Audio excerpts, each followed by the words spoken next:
Sada ćemo pustiti prvi znak lustracije i vidjet ćete ga na nebu. Zamolio bih da polete pink baloni u nebo, to je prva lustracija.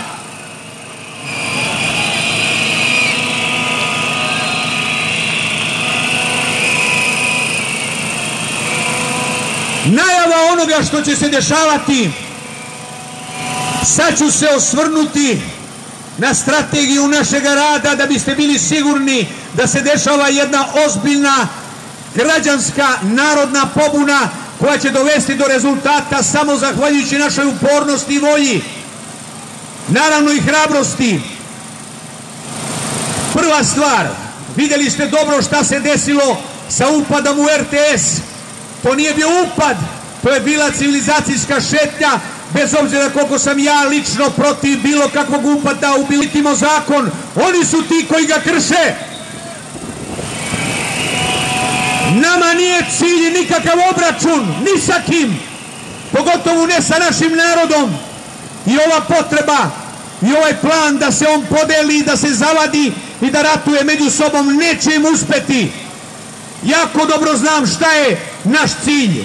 Naš cilj je sloboda i povratak svih onih vrednosti koje demokratija nudi, povratak demokratskih institucija i mi ćemo se za njih izboriti. Ovdje javno večeras kažem, 6. oktobra, koga nismo izvršili, sada će taj 6. oktobar trajati sve dok ne bude završen.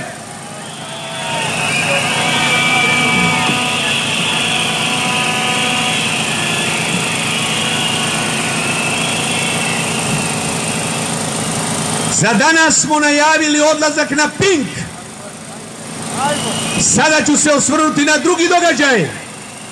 Pre 2 dana predstavnik opozicione stranke, znači šef poslaničke grupe opozicije u gradskoj skupštini, predsjednik centralne opštine, to jest predsjednik Savskog venca, ne, Starog grada i još neki poslanici su pokušali da odnesu zahtev gradonačelniku za smenu Vesića i doživjeli su režirani skup. U roku od 15 minuta bili su organizovani razne žene i one koje tamo rade i one koje su tamo došle po nalogu. Svi mediji su tamo bili, 5 ambulantskih kola i odmah brza saopštenja i konferencije za štampu. Bila je to klopka koju smo i predvidjeli. Mi na takve klopke više nikada nećemo nasedati. Jako dobro znamo šta se planira. Ja ću vam reći šta se planira. Prva stvar je, planiraju da Boška Obradovića proglase za lidera kompletne opozicije i onda, pošto su mu već lepile etikete fašiste i Ljotićevca, da tako rečnikom najveće mržnje cijelu opoziciju diskvalifikuju. Prva stvar koja im neće proći.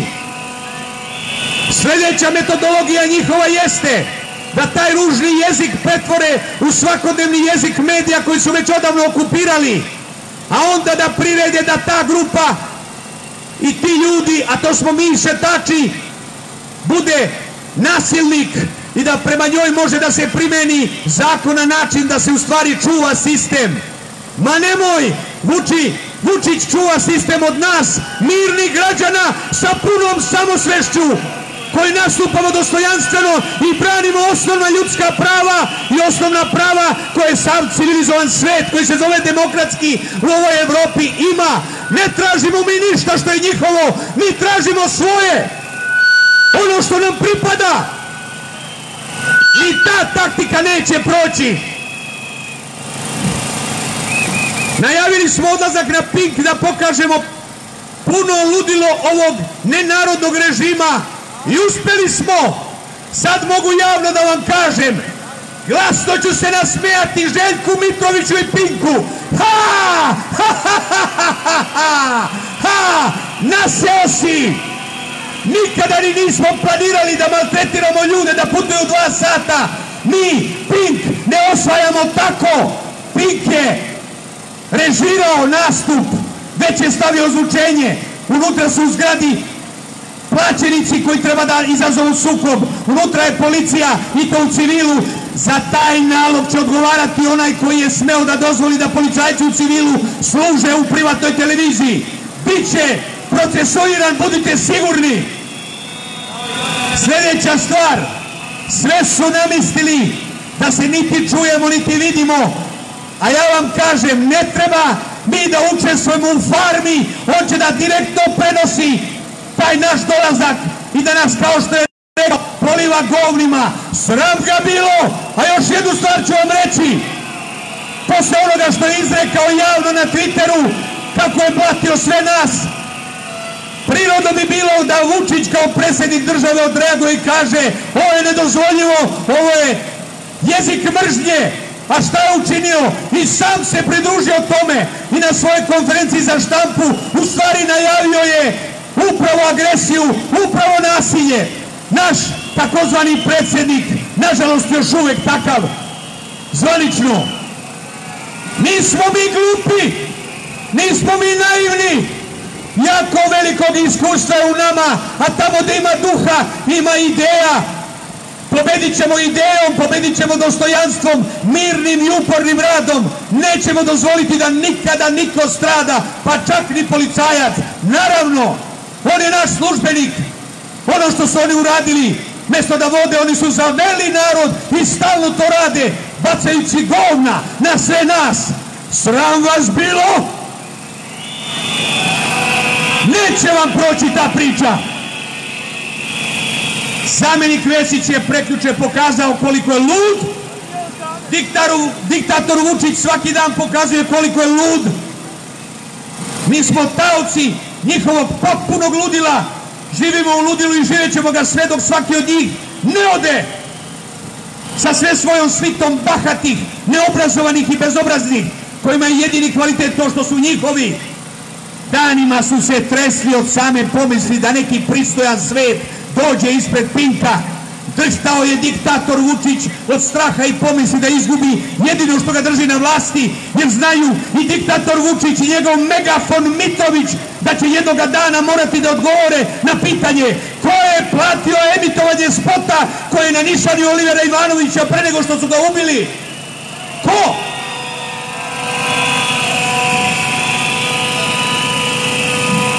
Nismo položili venac ispred Pinka, već smo bili tamo. Na tom vencu piše da ćemo neopozivo pronaći nalogodavca tog spota, preteče ubistva Olivera Ivanovića. Svi ćete proći sa kaznom. Svako ko je Vučićev, svako ko je kršio zakon, bit će i tekako kažnjen. Budite sigurni u to. A vama svima kao građanima Srbije nedostaje samo jedna stvar, da svakoga dana ponavljate da je to moguće, da je to tu i da samo treba da verujete i samo da budete uporni i hrabri da izdržite. Mi se ne borimo za nekog, mi se borimo za sve, za svačiji život. Mi se borimo za normalnu državu, za državu u kojoj će vladati pravo i pravda, a ne da se izruguju iz vlasti sa svim.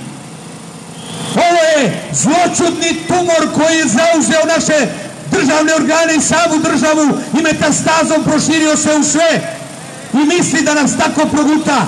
E pa reći ću vam, i ako ste mutirali taj virus, mi imamo antibiotik i 13. aprila saopštit ćemo kako je sastavljen i na koji način će delovati, koja je terapija tog antibiotika. Inteligencija će pobediti, a ne primitivizam i podlost koja se svaki dan sa zamkom laži i prevare šunja i priprema za nas. Nećemo uskočiti u te zamke. Imamo dovoljno iskustva, pameti, inteligencije i kreativnosti da to prevaziđemo i da se izborimo za ono što nam pripada, a to je naša sloboda. Naravno da nećemo otići kod Željka Mitrovića, sve to spremio, neka mu to što je spremio, neka mu njegov imaginarijum, mi se u tom blatu valjati nećemo, neka mu ozvučenje, kriminalci koje je platio i partijski propagandisti koje naziva novinarima, koji su spremni da se onesveste i 7 i 8 puta na komandu. Željko Mitrović je rekao da je spremio cisternu sa govnima, pa slobodno iskoristi na sebe.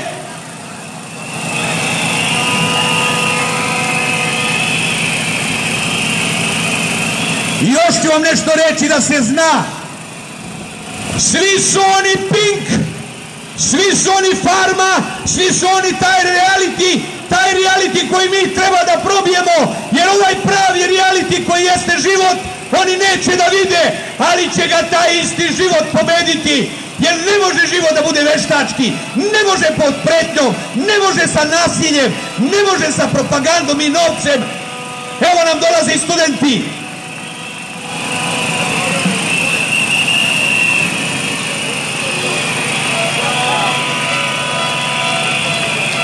Dobrodošli. Diktatorovi pijuni nisu naš cilj. Naš cilj je sloboda. I još ću ti nešto reći. Pozdravimo svi zajedno studente. To nam je trebalo, ta mladost treba da je sa nama. Da shvate da se bore za sebe, da se bore da ova zemlja bude njihova, da ovde nađu i zaposlenje, i ljubav, i sreću, i da naravno sačuvamo državu tako što ćemo sve demokratske principe vratiti. A Željku Mitroviću poručujem da svaki dan čeka 6. oktobar. Desit će se. Kada budemo došli, tvoja frekvencija bit će zabranjena, a mi nećemo doći tamo da rušimo Pink, nego ćemo doći tamo da proslavimo.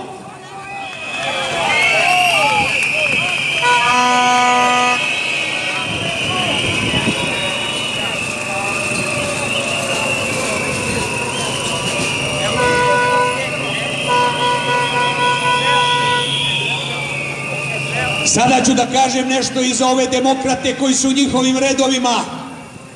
Svaka vam čast, demokrate. Nekad ste branili ideju, pa ste se zaklanjali iza velikih reči demokratije, a sada ste potpali pod uticaj onih protiv kojih smo se borili. Dakle, šta vas je namamilo? Pretnja? Ne, pre bi rekao novac. Pare su te u koje vi verujete. A ja vam kažem, bez duha nema energije koja se zove novac. Novac može se upotrebi za zlo i za dobro. I sloboda nije matematička jedinica koja se deli plusom i minusom. Ona se ne oduzima niti sabira. Sloboda se deli i množi.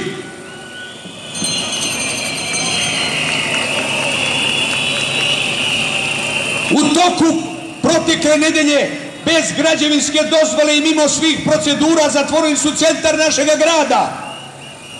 Toliko ih boli što vide slobodne ljude, slobodan narod koji se svake subote okuplja u Beogradu iz cijele Srbije, slobodne građane. Toliko ih boli da su zatvorili i ogradili Trg slobode. Mesto slobode je jedino za danas u Beogradu na kome se okupljamo 4 meseca. Da su otežali živote desetinama hiljada ljudi, samo to je već razlog za bunt. Oteli su nam plato, a cela ova akcija sa gradskom skupštinom i Pinkom planirana je da se spreči. 13. april i to nećemo dozvoliti, jer to je svečani dan u kome će se okupiti svi oni koji su protestovali po Srbiji i doći će i mnogi drugi, jer mi ovde se ne skupljamo samo zbog sebe i zbog onih koji se plaše i zbog onih koji su ucenjeni i zbog onih koji su lenji i zbog onih koji su uplašeni. Uvek je u svakoj vojsci postojala ona grupa ljudi koja je beskompromisna, ona grupa ljudi koja je hrabra i koja je vodič za sve druge.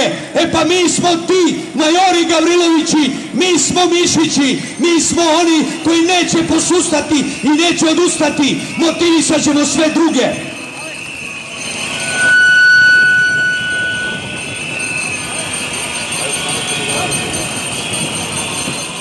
Zvonit ćemo i pištati, ali još jednu vam stvar kažem jako važnu.